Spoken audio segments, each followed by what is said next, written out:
This video is produced in response to an assignment in the Health Information Systems class taught by Dr. Alimi at Georgetown University, summer 2009. In this assignment, we were asked to construct a severity index that could be used in conducting causal comparative effectiveness studies. The purpose of severity indexing is to measure the changes of outcomes of a disease due to the severity, rather than to treatment. As you can see in this table, 10 cases or patients were analyzed and their diagnoses and length of stays were recorded. In case number 1, for example, the patient had a diagnosis of MI and CHF, and her length of stay was 5 days. In our abbreviations, MI stands for myocardial infarction, CHF is congestive heart failure, and ACL is anterior cruciate ligament. You will notice in the next slide that case number 7, ACL, gets deleted from further analysis because the diagnosis did not fit the requirement for classifying the severity of the disease. In slide 3, we look at the data and indicated whether or not each patient had a certain disease. As mentioned on the last slide, the first patient presented with MI and CHF. Thus, a 1 was entered in each of these columns in row 1, indicating the presence of these conditions. Zeros were entered for diabetes, alcohol use, and hypertension because the patient did not present with any of these conditions.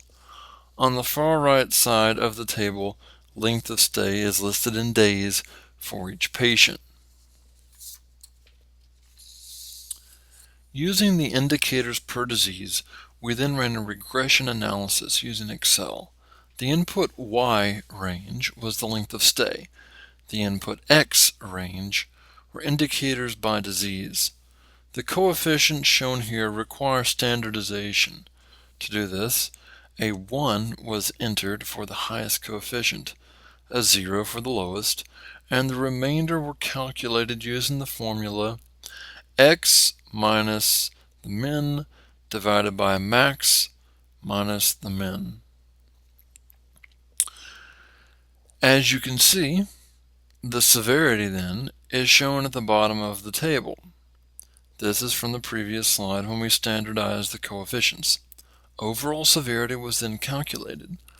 Let's look again at the patient in case number 1.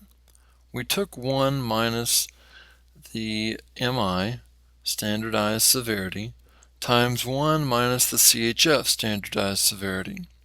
The overall severity for patient number 1 calculated to be 1.0.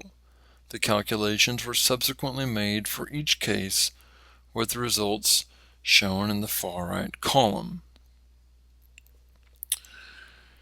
And finally, we plotted the overall severity versus length of stay data, which can be found on the previous slide.